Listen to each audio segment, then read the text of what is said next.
Okay. Thank you very much for the technical support. James Yorkie, County Administrator. And for anyone watching, we are just starting a few minutes late today. We had a little snafu. The agenda says we're meeting at City Council chambers, so we had to get everyone kind of regrouped here to the right location. No big deal. Just a little bit of a late start. Okay, so the first thing on our agenda today is to approve the February meeting minutes. And I assume everyone's had the opportunity to look over the minutes, and I would entertain a motion. I'll move to approve the minutes. I'll second. Very good. Any further discussion? Nope. All those in favor? Aye. Aye. And let the record show a quorum is present of Gabler, O'Brien, and Somnus. Okay. 3-0. Chair, pardon, I think Commissioner wants to approve the agenda. I'd approve the agenda. I'd make a motion to approve the agenda. Oh, okay. Is there a That's second? pretty normally a first item, so I'd move it. We Second. should add that then, Sure, yeah, I can add it as a, going forward. Yep. I'll second that as well. Any further discussion? No. All those in favor? Aye. Aye.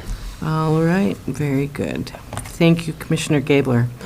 Now, new business resolution 23-3, authorizing the HRA to accept $700,000 of American Rescue Plan funds from Cook County for the purpose of supporting new housing development.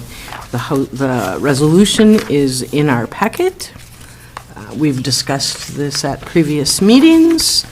I would suggest that perhaps board members could ask any questions, or Jason, if you have anything new to share about this? Chair, not particularly. This is just a follow-up after the county approved this amount. This is a formality of us thanking them and accepting that, those funds. All right. Commissioners, any questions? I would entertain a motion to pass Resolution 23-3. Your turn.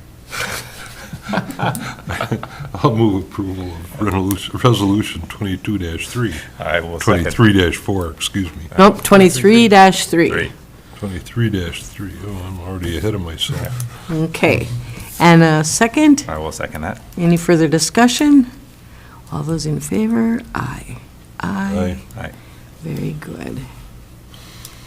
All right, and then Resolution 23-4 is the next resolution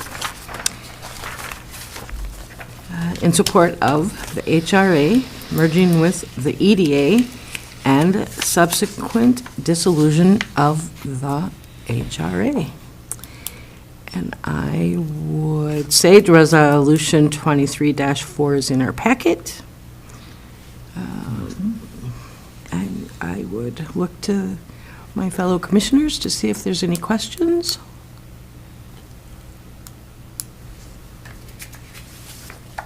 Comments, concerns? I'd move approval of the resolution to encourage any discussion. To go forward to at this discussion? stage. Okay, I'll second and that. a second, all right.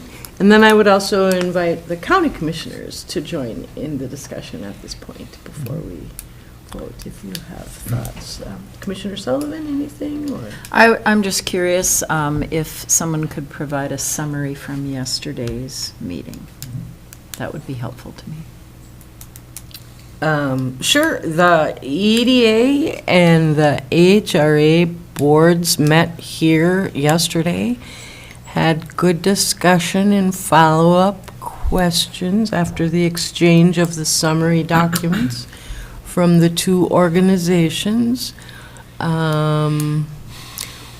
are going to do a little more work, adding some detail to the merged budget, because Jason had prepared a very high level in terms of categories. But, so we're gonna add some detail to that.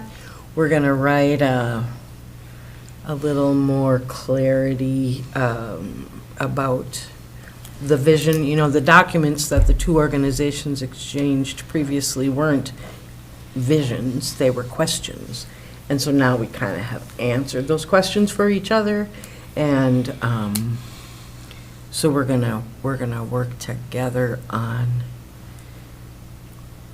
the vision of the merged, what is the vision if we merge, the process, and then the priorities, and, you know, a lot, just more detail. And then I would add that following the joint meeting, the EDA board had a meeting, and they passed this resolution 4-1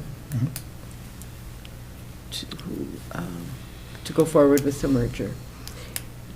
And I would also just add my own thinking that really this is just another step in many steps. We have a lot more work to do, we have a lot more clarity to establish, we have a lot of questions to answer, process to still even, some of it be revealed to us. We still don't know everything that we have to do along the way, but the EDA did vote to go forward, and please, Yeah, those no, of no, I you- think I think you summarized it well. I think that I think the main, that there was a lot of discussion about, you know, whether there's a need for more information to understand the potential, you know, opportunities and risks of combining the organizations before individual organizations voting. And I think that, then we also I think came down instead on realizing that, you know, there's inevitably going to be some uncertainties and things that have to be planned for once we make the decision to combine the two organizations. And so I think that the decision was, the sentiment was, you know, the real decision taken yesterday was, does EDA want to go forward with its own recruitment search, or do we want to agree that directionally that we want to merge the two organizations, recognizing that there's a lot of details like board governance and a number of other issues that still remain to be resolved, but will be resolved jointly. Well, that summary really helps me. Thank you very much. I appreciate it. Mhm. Commissioner Gaylor, anything to add? Well, we went well over the allotted time for the discussion of the meeting before the EDA had to have their meeting. And I think that's a symptom or symbol of people's interest in the subject and concern about it enough to be asking questions and raising issues. I can say, you know, I'll say here what I said there. I have some angst about leaving the Housing and Redevelopment Authority, the structure, to a merged entity, just because the county was so positive in its direction as it established the HRA that housing would be the #1 priority. And there's just no way around the fact that a merged organization is not just going to have housing. I'm comforted by the fact both chairs have demonstrated a commitment to housing in their actions. Mary, when she was at the EDA, and now Mr. Serbaugh is the chair of the EDA. So that helps me a bit to get more comfortable with the idea. The merger isn't going to occur for efficiencies or saving money. And if it's done for that, it's done for the wrong reason. I'm advocating it should be spending more money than the two organizations do together.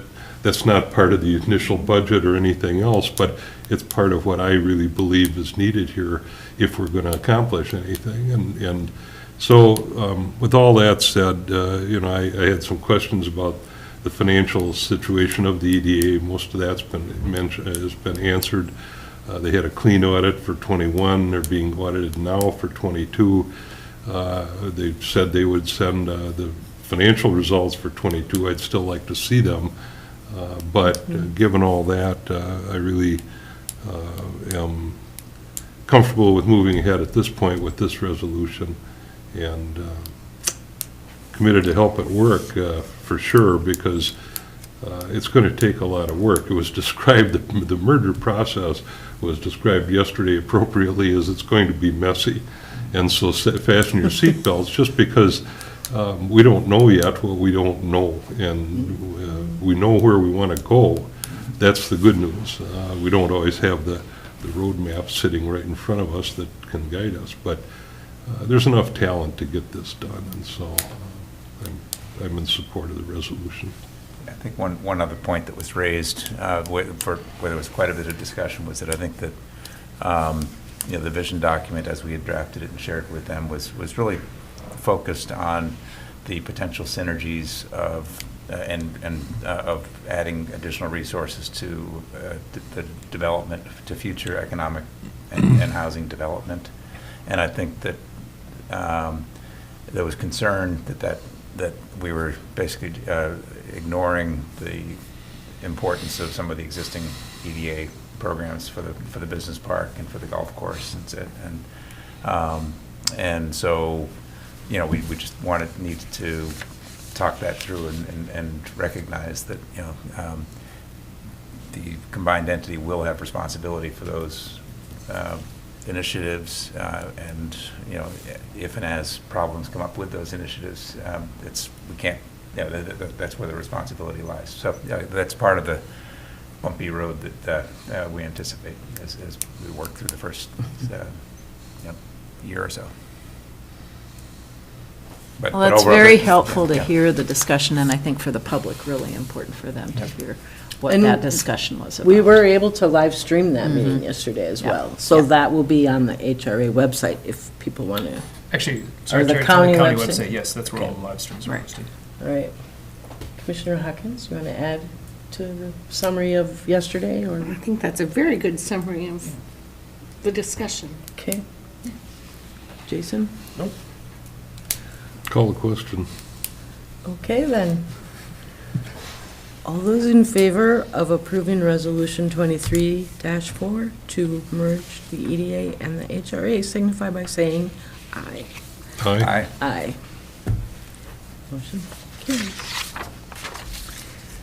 So we'll roll up our sleeves and move into the next steps with the EDA in this process.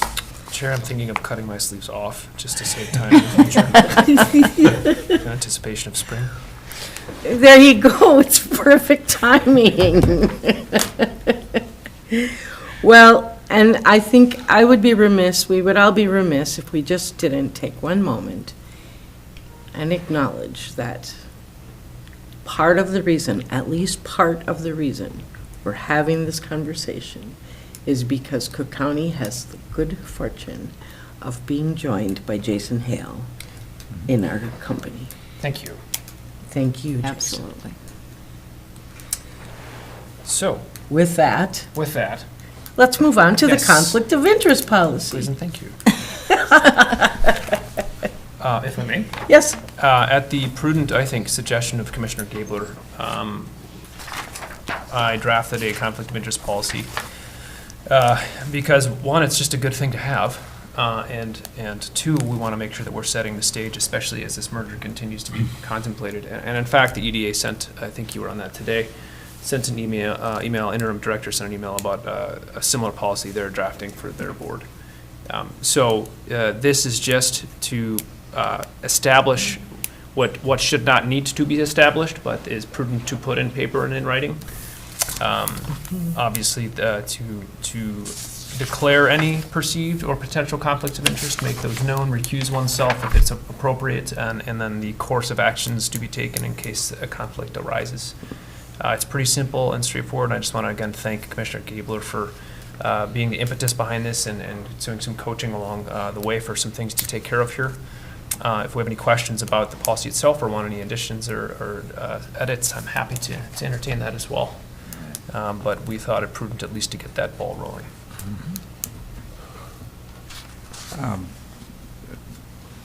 One question, so in other organizations that I've been a part of, this process is repeated regularly, so it's an annual process? Annual. And space for annotating with potential conflicts on the form. So as written, the responsibility relies for us to report to you? Who do we report to? To the board. To the board, okay. Yeah. Okay. It's a board policy, and the report, it should be an annual certification or list of any potential conflicts, and what I was particularly keen about, having been through this situation on other boards, is that if a commissioner is conflicted, if a staff is conflicted, that's then a matter for the board. But if a commissioner is conflicted, that's also a matter, and any matter in which they're conflicted they shouldn't be present even for a discussion. They should not be discussing it, and they should just not, and they clearly should not vote, and an abstention is a vote, so you can't even abstain. So my protocol was just leave the room, not be present for anything, and certainly not vote. This became clear yesterday a little bit during the discussion, in fact, with the EDA, because I mentioned that with any luck, we would pass this today, and that it might be a good idea for the EDA. And that's in part because this is really a small community, and there are people who have interests that potentially could be in conflict with their role in governance or their staff positions, and so it becomes really especially important that there be a way of monitoring this, and for people to being able to declare that they have a conflict and let other people know, and then everybody's aware, and you move on. I mean, they'll happen. I'm sure of that. But and it actually happened at the revolving loan committee of the county the other day, because Steve Serba is a member of the Real Estate Investment Trust, and there's a consideration to make a loan to them, but he got off the phone for the whole conversation when that fact was raised, and that's really good procedure, and I think protects everybody, including the person who's conflicted and the board and the taxpayers, the citizens who ought to know this stuff. So anyway, that's enough.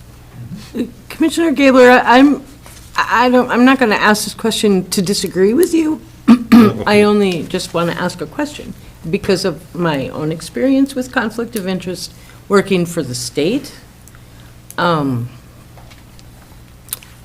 If I remember correctly, the person who was conflicted was able to stay in the room during the discussion because they could be best able to answer questions, unless another representative of a non-board member could be. So I just know of examples where it has worked differently. I like what you're saying because it's like clean, hard, no questions can be asked because the person wasn't even in the room. So, but I think then we just need to be mindful so that if and when we find ourselves in a situation like that, for example, if we were the revolving loan fund and Steve Serba had to leave the phone call, that someone else from the real estate group then is on the phone call to answer the question. As long as they're not a member of the revolving loan fund. Group taking a vote, that's not a problem. Right, yeah. That wouldn't be a So problem. just a point of clarification Yeah, for us no, all it's- to remember that. That's great. Chair, if I could offer just a couple, make sure I'm capturing, I think there might be a couple of edits I can make to this document, and then we can have folks sign it once it's edited. One of which is that I will add a note at the top saying that this will be reviewed annually and signed annually by every board member. Second of which is that any conflicts will be reported to the larger board, just to make sure that it's clear, the reporting structure. And then finally, that any member in conflict, this is just an idea to address what you just mentioned, Chair. Any member in conflict that, if they're not in the room able to sort of explain what's going on during discussion, they can provide a statement explaining the situation and leave that with the board members and then excuse themselves. Be okay. Any other things that you would like to see or changes? Well, I guess I'm trying to,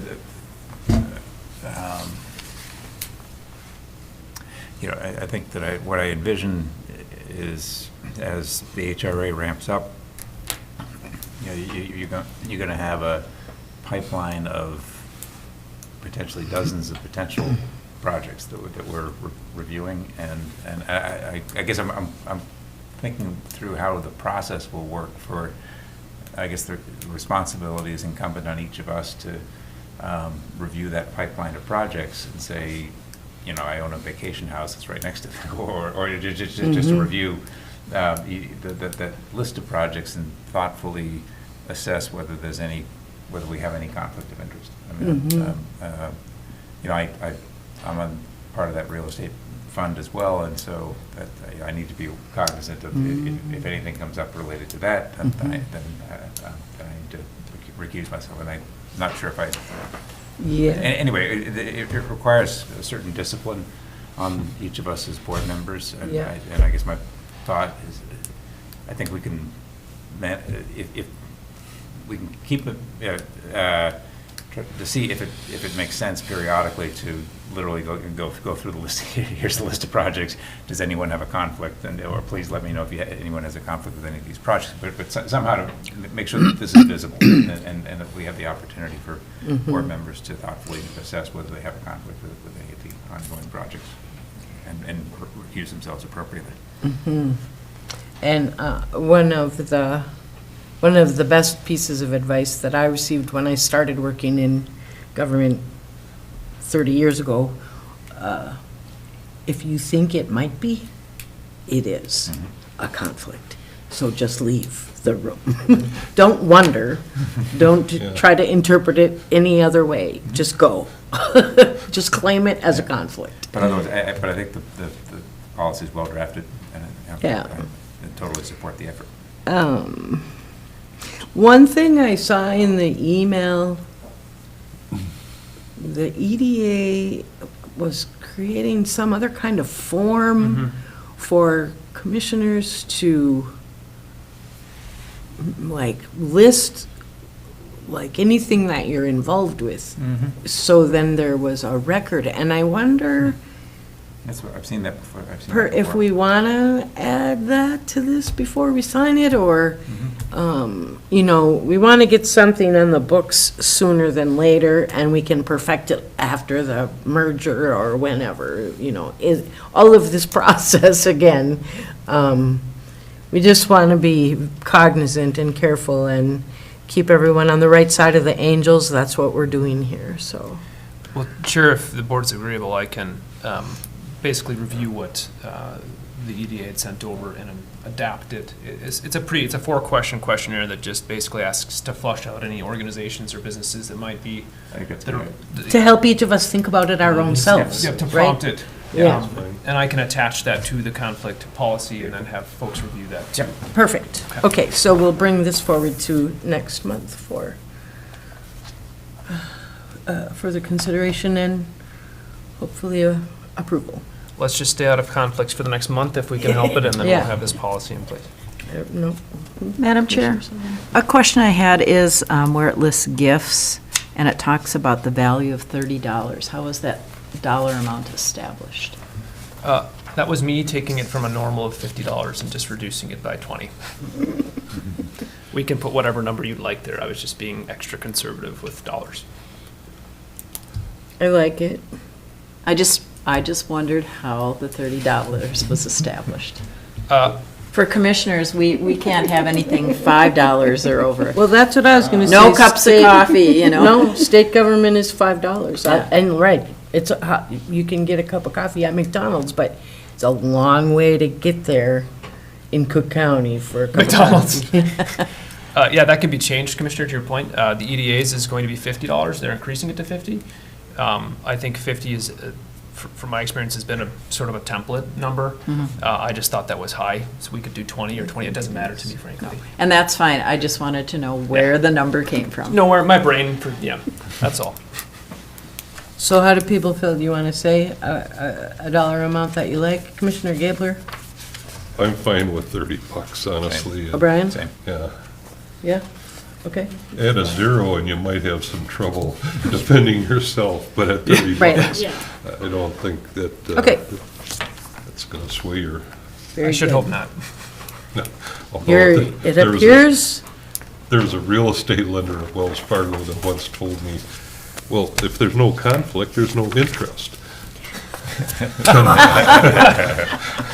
I took that to the bank, so to speak, and just said, yeah, that explains exactly why we're having this policy. Oh, yikes. All right. Well, with that, then let's move on to the other business, the director's report. And look at here, Sawtooth Flats, clearing some trees. Chair. Action is happening. Should I jump in? Go. Great. Just to notify, as apparently is becoming a habit, things pop up that I get the day after or 2 days after I send this agenda and it's uploaded. So there are a couple of minor things that are going to be discussed as well, and I add them as soon as I can, and things happen quickly sometimes. With regard to the tree clearing, I want to make sure the board is aware, of course, we have that policy in place that was approved, or the license agreement that the board approved to allow folks to go on site and remove what needs to be removed to take boring samples. There's no other way to understand where the building can be built. But I wanted folks to know, of course, the community is paying close attention to this project, and so I wanted you all to be aware that as the plan is, actually, I have to, after this meeting, call the developer and talk with them about timing. But they have scheduled for the 23rd of this month for boring samples to commence, and in advance of that, they need to go and clear the path for the truck and the equipment to get back there. We are trying to, we're working on a path to minimize the number of trees that need to be cleared. Of course, if the project gets approved, that whole build site is going to be cleared. But until that time, I'm trying to reduce that until we get the final CUP approved by the city council. I wanted you to know that that's going to be happening probably this week still, the tree clearing, unless the board takes issue. And that the tree clearer, the contractor that's doing that, has been in communication with the county. The developer is also just making sure, hey, just want to let you know we're planning on doing this. Is there anything that we need to be aware of from the county perspective? I have talked with the land use office and the zoning office as well, and thus the sort of connection. So this is more of an FYI to make sure that there's no issue, but if you get a phone call, hey, this hasn't been approved, well, actually it's HRA property and we can clear the trees, but you should be aware. Any questions about that? Probably minutia that I don't really need to understand. We're going to have the contractor go ahead and remove enough trees to get the rig in there to do the soil borings, but minimize the removal of trees. But we have to do enough soil borings in order, because 18 inches away from this test hole is going to be a different thing, right? So the rock and we ran into this, I know you've done this all before in Duluth, that's fine. and the geology is probably very similar there, but I just want to make sure that we know that we're drilling enough holes, because when we didn't drill enough holes in Lutzen, we had an $88,000 change order for the septic system, and It's hard to show everyone, but there are, I believe the number is 11 or 12 boring samples. where and you think where they're planning on gonna laying out go. the structure. And of Okay. course, if they run into something questionable, then they do a little more in that surrounding area. Okay. But instead of clearing, this is probably about 2 acres so the plan is to have some garages for the tenants as well, which I was excited to see they were able to fit that in. Some garages, the parking, of course, and the structure itself.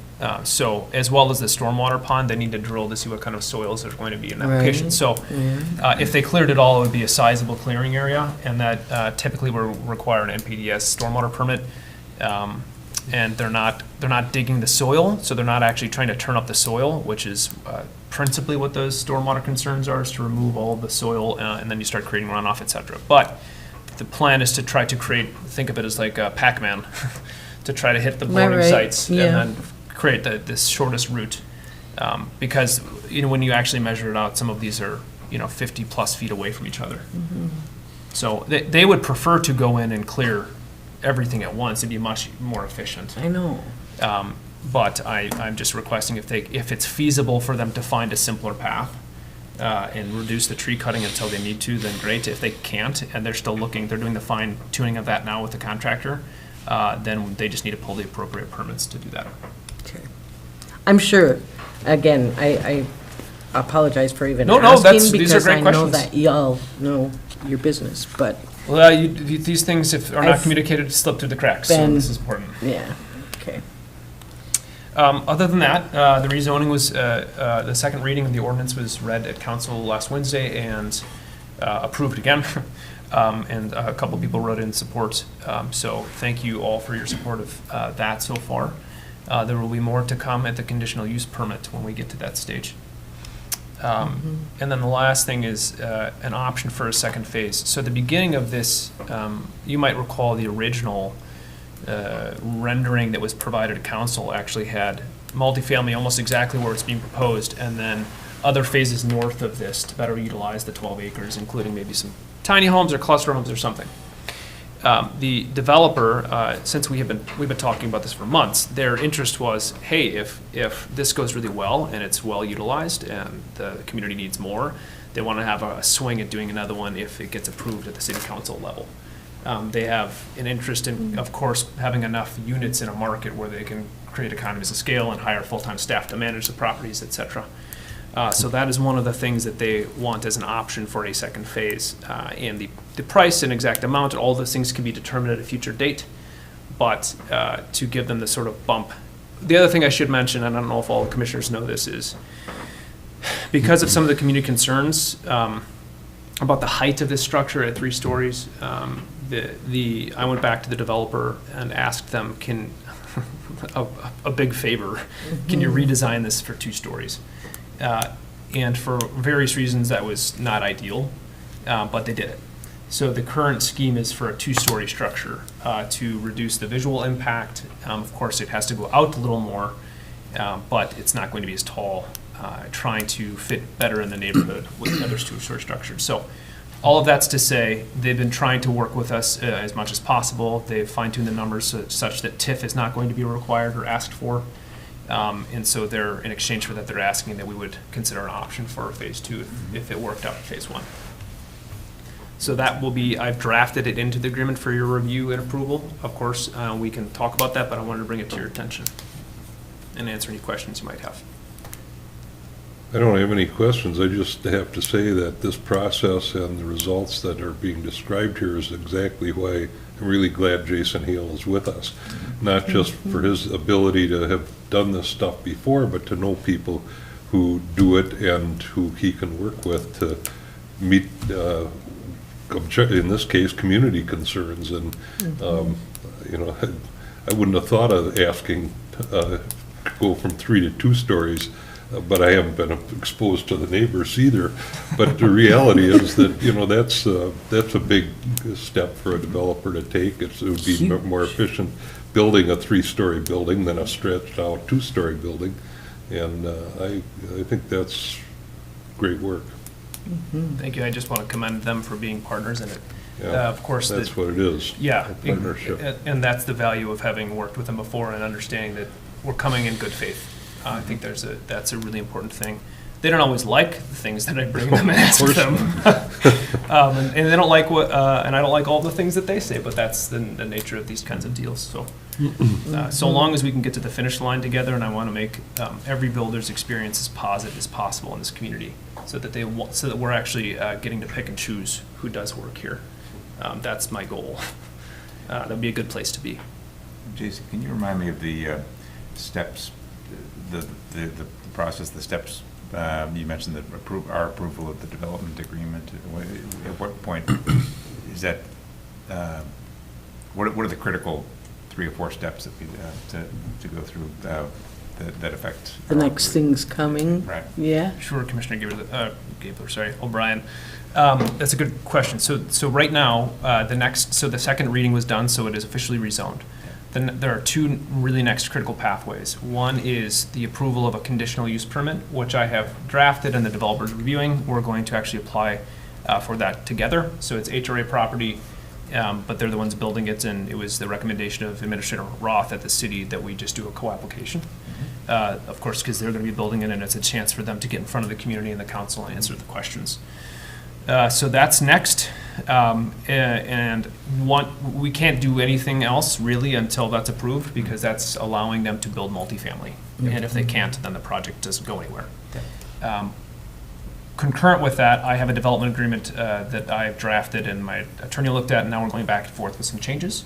Once the conditional use permit is approved, if it is, I'm just being optimistic, once, not if, then I will bring that development agreement to the board that will stipulate the terms of the deal, so to speak. And I'll get that to you probably at least a couple weeks in advance of the board meeting to give you some time to review it.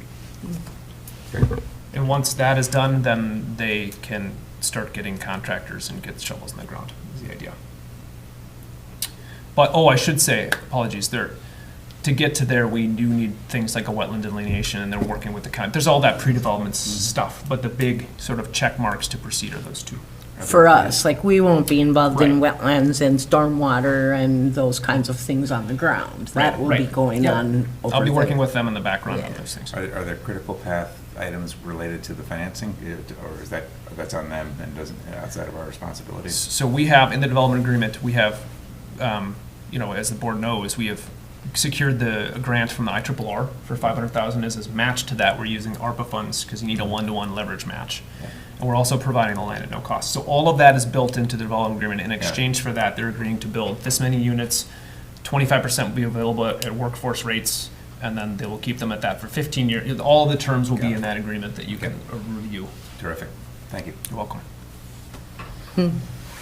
Any other questions about that? Are we still talking 50 units? Correct. Even though it's Yep. 2 stories now? Yep. Okay. There's a certain, usually it's 90 to 120 is the sweet spot, let's call it. There's a certain economies of scale. I don't know if I told folks this, before I was working with this particular developer, I was actually talking with, I think it was day 3 when I started here, I started talking with a developer I'd worked with that's based out of Iowa for projects in town. We looked at the EDA park, we looked at another site, the city-owned site, we looked at this site. No, we didn't even look at this site. My point is, this other developer wanted to build 80 units and to make it worth their while. And then their gap was significantly bigger, about $2.5 million bigger. And in part because they didn't self-perform most of the work, they had to contract everything out. So part of the reason that that conversation stopped is because the gap was just simply too large to fill. And so then I broached, kind of as a joke, with this developer I'd worked with before. I'm like, you have no desire to come up to Grand Marais, do you? And he goes, let's talk about that. Okay. And here we are. So one never knows when you run into colleagues at functions what can happen from that. But all that's to say that 50 is as low as we can get without additional subsidy. They'll tell you they'll build fewer units, but it costs more. And so then that money has to come from somewhere. So we're at a point now where we have a sort of equilibrium where 50 is worth it to them for management, a whole bunch of reasons. And it also, we don't have to do TIF or other assistance, and we can still get it done. And they're able to make that adjustment to 2 stories and keep the rents in the market? Well, In the so- Cook County market, in the Grand Marais? That's part of the risk that they take is, what is the Cook County market? No one quite knows. Well, right, because we're looking at professional and entry-level people all being able to move into this building, right? Right, so that's part of the trade-off is to have those 25%, and in this case, it's 13? Those units will be reserved at 80% AMI, which is Right. like the goal workforce housing range. Typically anything between usually 70 and 100 is considered workforce for like programmatic reasons. Above 100 is considered, 100 and above is considered market. Right, So 100% AMI is just the exact median's like salary range, yeah, which is still, when we talk about workforce, it's based on workforce. So yeah. there's a little bit of ambiguity around this terminology, but at the end of the day, they build 50 units, let's say 13 are capped for 15 years. The remainder of what they rent is what they can get for rent. Yeah, Because if they can get it, it means there's a market for it. yeah. And so they're willing to take that risk. And I say, hey, if you can fill them up, good for you. But 50 is, it gets a lot more complicated when they have no other property management up here or other staff to do less than that. The other thing is just note, one of the reasons they were willing to consider two-story, because it is more expensive. Anytime you increase foundations, the costs go up, so they're Yeah. spreading the building out. One of the reasons is because with two-story, you don't require an elevator system. And when you, and that is, So you the, can trade out some of that cost. exactly, can swap some of those costs out. And the nearest elevator maintenance technician is in Duluth. And there's, I believe, one of them who does inspections. And so there was already a problem they were kind of scratching their heads about when you get an elevator in a building. Yeah. How do you get them to get inspected? So that was one reason they really thought about it. And they said, well, maybe it's probably not a wash necessarily, but it was an incentive for them to reconsider. Okay. So, anything else on this? That? Okay. I'll be brief Okay. about these other two. The annual meeting for Tofty was last night. It was an eventful evening. Chair Somnus was riding on your white horse, a Ford. It wasn't a Bronco, was it? It's a Ford. No. I used to have a Bronco. Ford Edge, Yeah. and saved me from a deer accident. But after that, there was an annual town meeting. And the builder and I met with the board again, just to present a sort of semi-final, temporary site plan. There's a lot of work that needs yet to be done with regards to wetland delineation and siting the septic systems and et cetera. But we wanted to get before some of a larger group of the folks from Tofty, presented. We answered a bunch of questions. And the seeming consensus was, the biggest concern I'll report from the folks in Tofty was, how do we guarantee that people aren't going to buy these homes and then live in them part-time? And the response from myself, the builder, and the board, the town board, was, we can't. There's no way to guarantee that someone doesn't buy this and live in it for 4 months out of the year. That's not something we have jurisdiction over. What we can do is, of course, put covenants against short-term dwellings, so we can prevent commercial renting out on a short-term basis. But if someone wants to use it as a summer home or part-time home, that's something that we don't really have purview over. But other than that, the folks were very supportive of, they know they need the housing, and they were generally supportive of the concept. So just quickly, the option that I attached, there were a couple tweaks, and actually I think Commissioner Gabler caught a typo that we fixed, and I made one other short amendment. This isn't the one that's going to be executed. I have to send this to the town board. I gave it to them last night to review, but I just wanted to get it in front of you to give you an idea. This one's a pretty simple document. It's only a few pages, but the nature of the agreement with them. The development agreement with the developer will be more substantial than this, but this is just giving us the ability to proceed. Okay. Oh, and one last thing, apologies. I have started, I'm waiting on a quote for an Alta survey for this property, so that when the town board signs off on the option, we can move ahead. The builder stayed the night last night. Of course, it was 8:45 or 9 when we were done. And we met this morning again, and we went over, he met with the county today to start talking about wetlands and process, et cetera. Anyway, the short version is that we timed out all of these steps, and it's probably best case scenario, end of summer by the time they would be able to get the final nod of approval to start, because we need the snow to melt, and there's a lot of it. So to do wetlands and all of those things. So it's probably mid-August at the earliest we'd be able to get shovels in the ground, but the goal is to start this year. And that development consists of twin homes? No, single family. Correct. Yeah. And actually, I think I can send this way if you like. And you should have, if you have a physical, oh, Mary, you have one, I think, in your packet. At that last page, I attached it for folks to see. Maybe you saw it last night, right? So I saw it when I met the developer last evening. This is the going concept here until we get some boring samples and wetland delineations back. There's some consideration they were giving to side-by-side townhomes, one story for old, retired folks primarily, I think, as a few of the units that, and the idea there was encouraging some of the current residents to find something more accessible for their needs and vacate houses that could be freed up for younger families or others folks. So, and I like that mix in there along with the single-family homes and the garages and all that. I thought they really did a good job with the site? Thank you, Commissioner. Very preliminary, Yes, exactly. I just wanna- contingent thank you. upon. Yes, asterisk, asterisk, asterisk. But this is this is the goal, and then when it meets reality, it will probably change. And it will Yeah. change again, and then it will actually happen. So, I just wanted to provide that update. Okay. Sorry, you were going to say something. I don't know. About Tofty? Yes.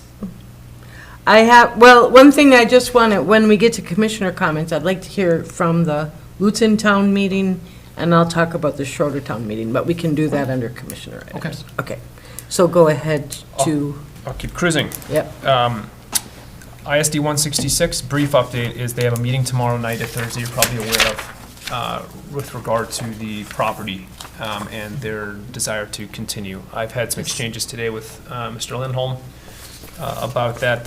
I think their chair and other board members had some questions about process, and they weren't really sure what an option is, and so I think it might be advantageous to, I'm gonna meet with them again and just talk through process, and I think, frankly, I think it's genuinely just a misunderstanding of how these things work, and how the HRA, we need to have some assurance or a right to purchase before we can really spend any money or do any, like, bring any people into it.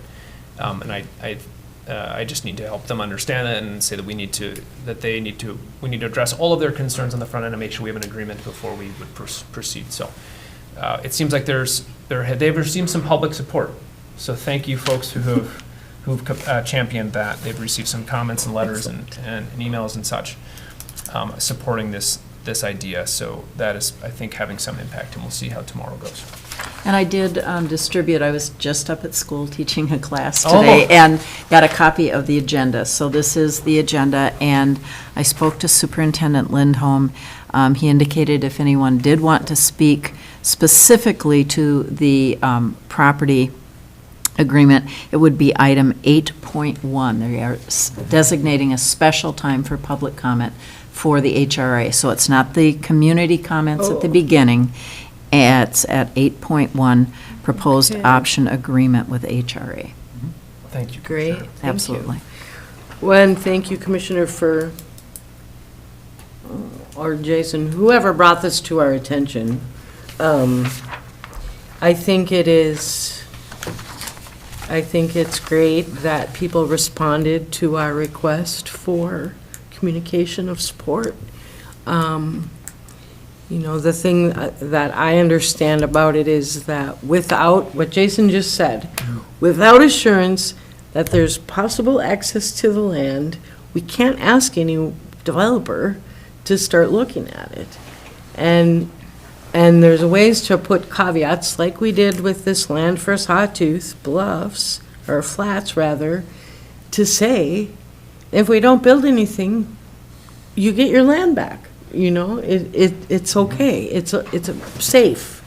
It's not a lot of risk unless we find that it's going to be a good thing for the need to satisfy our housing. So I really appreciate everyone's paying attention to this and helping with the. Yeah, I'd like to also thank James Jerky, because a lot of this came out of the group he instituted called Community Leaders. And the housing segment of that group is where this particular thing came from. I mean, I've been attending the meetings, I know the discussions, and thanks to Superintendent Lindholm for being attentive, and I just thought it was, again, it's just a nature of the community here and the support. These sites, all of them, it's exciting to see, you know, real progress here. These sites have all been here for decades. Nothing has happened on them. Now something's happening on them, and that's why we're here. And that's, I just think it's this is faster progress than I expected, to be honest, as we got going. But it's really, I'm impressed. Commissioner, I'll celebrate doing the open house.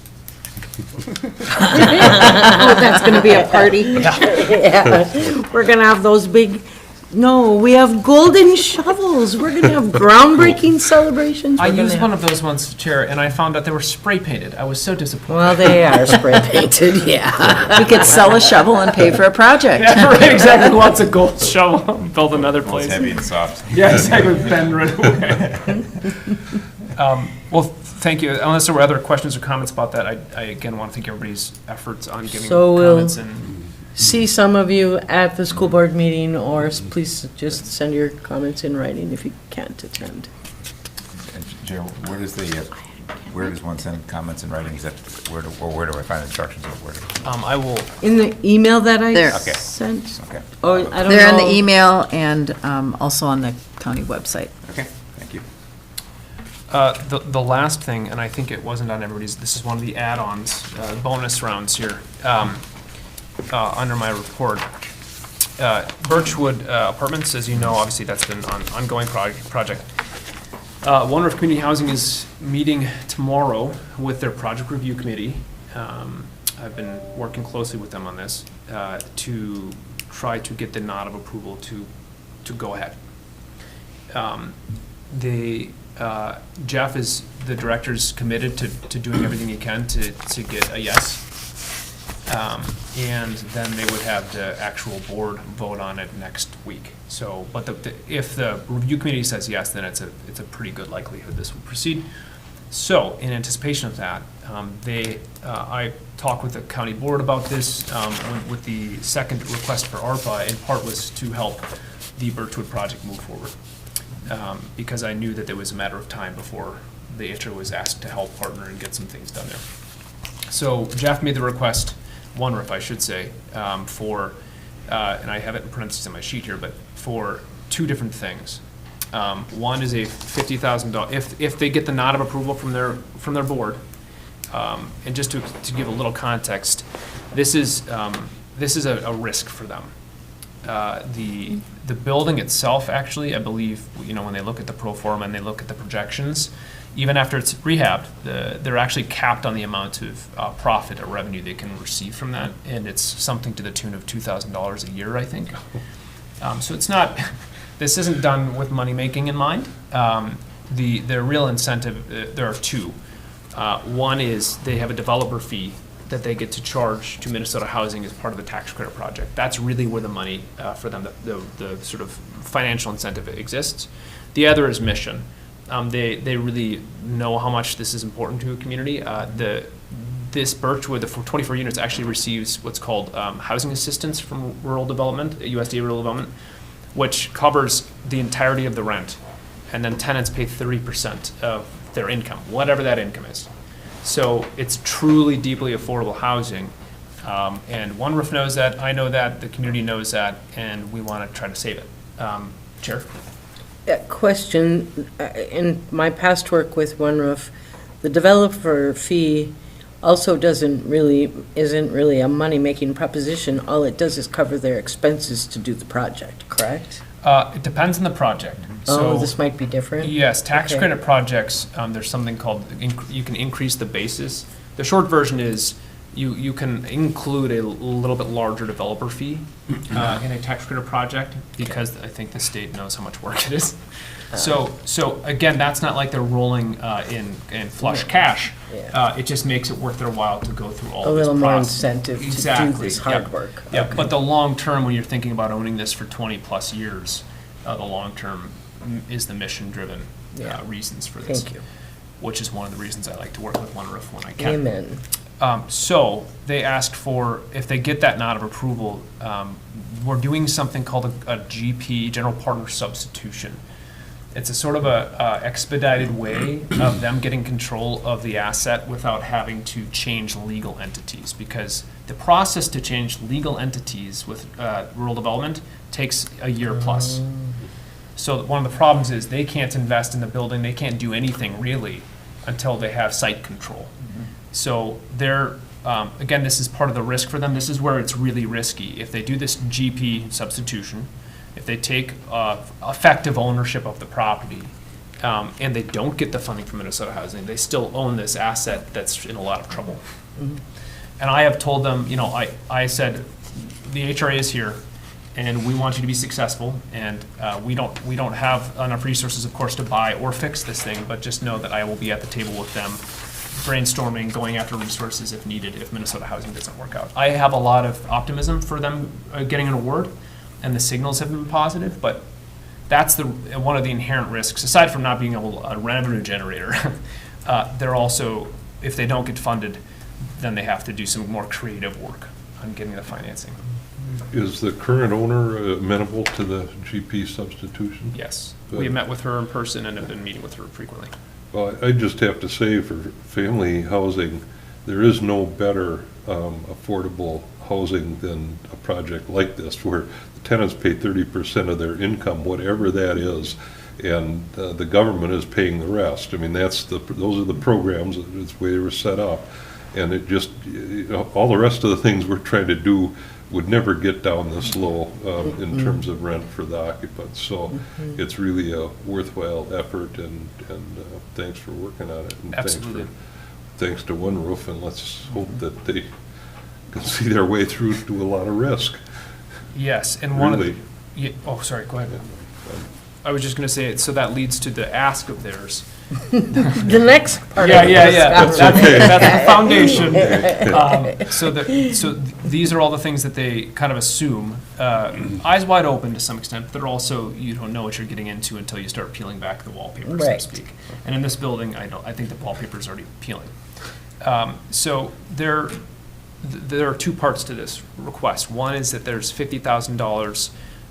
Their ask is for a $50,000 grant after they get the board approval and they start working on the application. So they're going to do, once they do that substitution, they're the owner, for all intents and purposes, of the property, that we would provide that grant so that they can do all of the work it takes to manage that building as it is. So they have the property manager, yes, that they're hoping to retain, but they have all of the other stuff to do pre-development, to get through the application process, to get the funding, and to be able to pay for staff time to come up here and go back and work on getting this ready for various things, including consultants working up here, do scheduling with contractors, all of that sort of thing. It's going to take away from their staff time on other projects. So that's their run request, and we don't have to, we could say yes to all of it, to some of it, to none of it. That's up to you.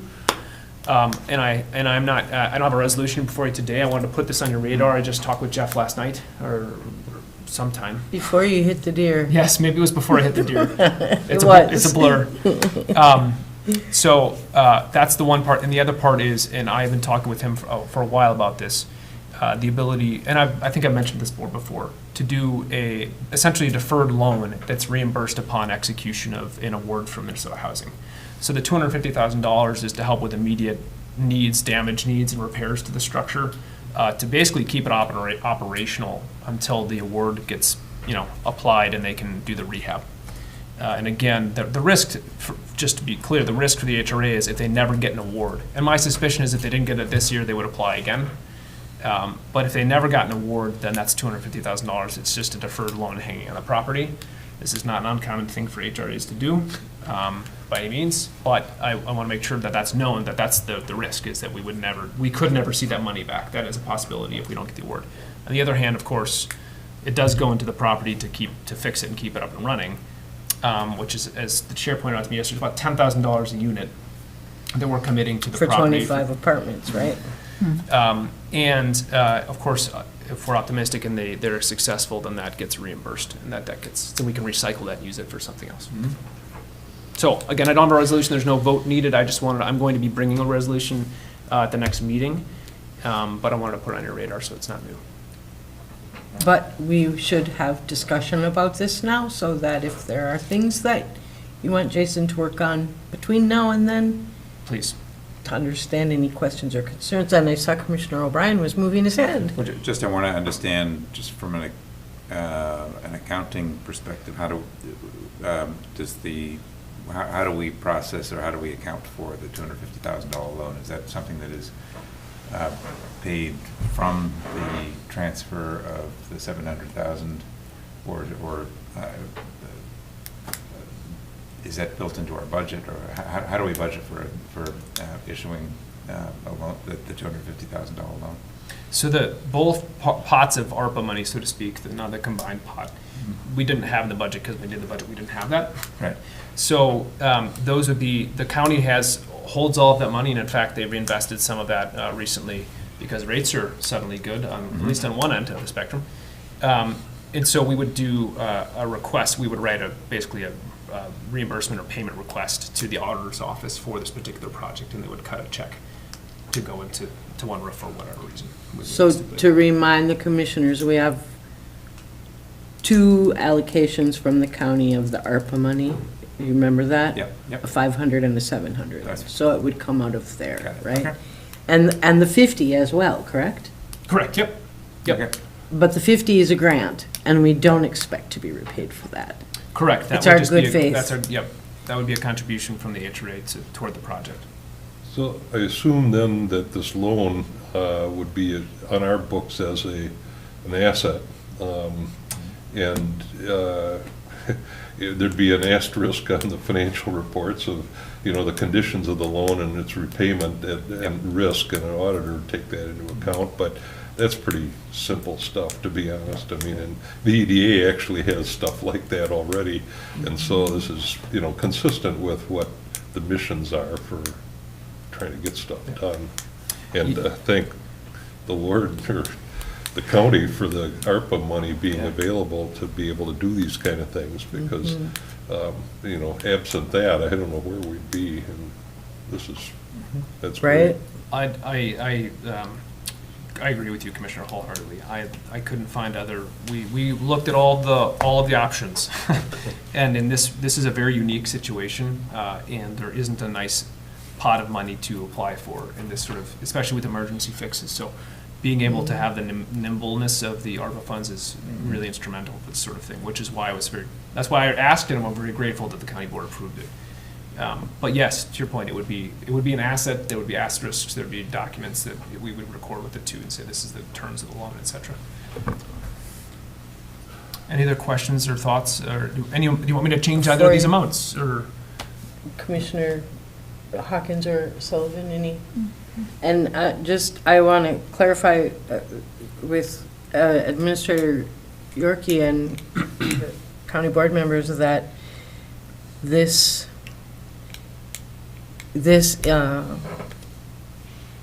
potential use of these funds for the Birchwood project is in keeping with what we requested from the county board. It was an example of what we might do with these funds. We're marching the way we set forward as we said we would. Okay. I Yeah. totally trust that you would do nothing different, but I want to say that out loud for the benefit of the community, that this is what we do, and this is how we do our work. Okay, Thank you. thank you. I have an asterisk that I made for myself, and then I'm done. Do we want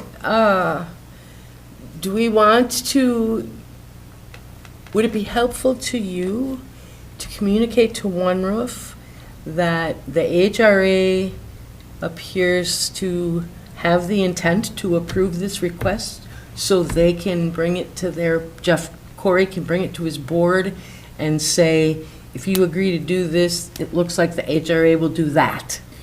Is that Exactly, yes. am I just taking away your asterisk? No, That's no, what no, we're no, just no, gonna- no. Steal all the thunder you want to steal. Got That your is the side good. in me, okay. I will text One Roof right after this, because they have their board meeting tomorrow. And one of the things that Jeff is really trying to, they put together a document, and I reviewed and provided comments on making a compelling case for them to do this. And one of the things that they can show their board is, hey, we have a partner that's helping mitigate some of this risk. So to the extent, again, I don't have a resolution, there wasn't time to appropriately add it to the agenda. But if there's some sort of nod or signal of, yes, we think that this is worth pursuing and we're interested, that's I'm very nodding. helpful for me. Yeah. We're all nodding? Yeah, Good. I think it's terrific. As we say in Minnesota, go for it. Do you have a pun book somewhere? I just, Oh, my gosh. No, and I don't think I made that up, but I might have. I applaud you regardless. Thank you. I will convey that there's support for pursuing this. Excellent. Well, That's and great. again, I don't know how we are so lucky to have such a partner as One Roof. Yeah. To have worked as hard as they worked on the 2 projects that they did here, and to not make money and be willing to come back, wow, For a complicated project. wow. Jeff and I share, aside from our passion for housing, another thing in common. Both of our wives are mental health therapists, and so I think that helps us to get through some of the hard times. Does that mean when you do that HRA building houses, you need a mental therapist? I know that's not what I'm saying. I'm just saying when things, when the pressure builds and you don't, if they seem to be, what are you doing? You lost money. It helps them get back and do the right thing. Want to do it again? Yes, please. So the asterisk actually was, Chair, I just wanted to say, in light of all these conversations we've had about merging and all the things that look promising, and this is genuine and not lip service. I have not had the pleasure of working with such a distinguished and awesome board as I have with you folks. So just thank you. I know that there are always challenges in the community, doesn't always love the exact details or may provide some input, and it's not always a downhill skiing adventure, but genuinely thank you. It's a pleasure, and I just want to hats off to you for being such astute and supportive folks in your job here. So thanks. There are good things happening. That's all. Keep it up. Okay. Good job, well done. All right, moving on to commissioner items. I would like to hear, Commissioner Gabler, what you would say first about the time you spent with housing at the Lutzen Township annual meeting. There was virtually none. Commissioner Storley did a nice little summary and the first of her three-legged journey down the coast to the other towns. And but last month at the board meeting, I had gone through what the activities were, generally speaking, for the HRA, but including the fact that it was unfortunate, but that the project, the One Roof associated project, was not going to go forward because we didn't have the resources to do that, and that there had been also, however, an indication by Lutzen Lutheran Church that they own land behind their church, and they needed to put it, they were going to take it to the congregation for a review of what are their needs as a congregation and what are the community needs, so that there was some possibility that the land might be available for housing. I put all sorts of asterisks on that because they need to, it's a process they'll go through, but they initiated the conversation. And so, but as far as last night, other than re-electing the one board member and the treasurer and hearing a couple of comments from the audience, there was really not much discussion. And the thing was adjourned in time for Commissioner Storley to get down to, I think it was Tofty next and then Schroeder, but yeah, it was, but there, at least the town board, there were very few town people there, to be honest. There were more people who had voted, but I wouldn't, there weren't 6 or 7 people other than me and the commissioners that were at the meeting, so, because there just was no other issue to speak of. So. Thank you for going. Yeah. All right, and I went to Schroeder, and there were maybe more people in Schroeder. I remember a few years ago, I went to all 3, like Commissioner Storley does, and the township that had the greatest attendance was the township that had cookies. Some non-township people were there. Yeah, people came from all over because there were cookies. No. But at Schroeder, I told them that I really didn't, I came because we were, and told them that we were visiting each township annual meeting, and that I came to Schroeder, but I didn't have anything to report because Jason and Commissioner Gabler had recently been there, but I could answer any questions. So, there were a few questions from the people, but one of the most, I think, probably interesting or relevant was they talked about the property that the township owns that remains from what they received back in the day from Minnesota Power, where the Friedenberg Creek development is. There's some acreage left there.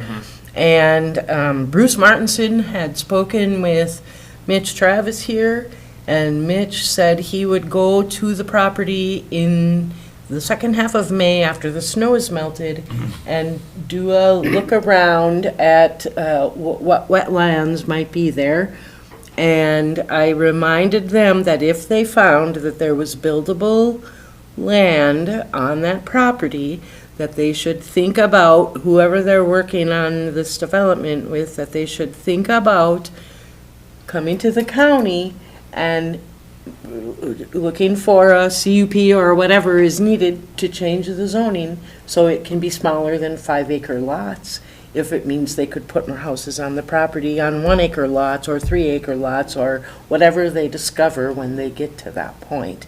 That I had heard discussions at every level of government in Cook County about these things, that density is going to be our friend when it comes to how we are going to solve our problems. So, I hope that you hear from them. I hope they find something out there and that can help them to build some homes in Schroeder. So, and then the next thing, we have almost to a wrap here. Commissioner Gabler has asked us to consider public recognition to those who have helped us with housing. And I would like to hear if you have specific thoughts about how to do it, or... Well, my only thought was, gee, I see some people in the community stepping up to volunteer for this or that, or lead efforts, and simply acknowledging them with a letter of appreciation from the HRA board was where I was going. And at this stage, I'd hold off on that a little bit, because I think the recognition that we ought to do perhaps is to one of our own commissioners who wrote an outstanding letter to the editor of the Cook County News Herald.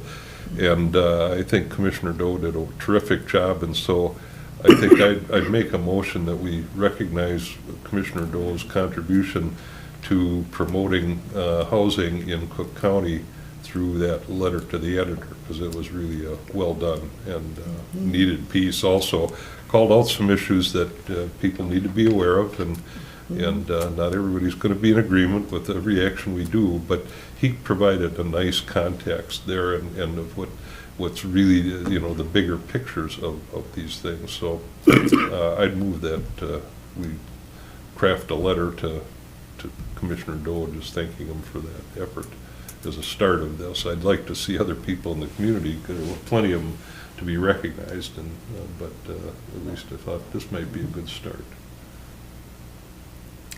What? I'll second. A second, and all those in favor, aye. Aye. And Commissioner Gabler, I would ask, with all due respect, would you be willing to draft the letter?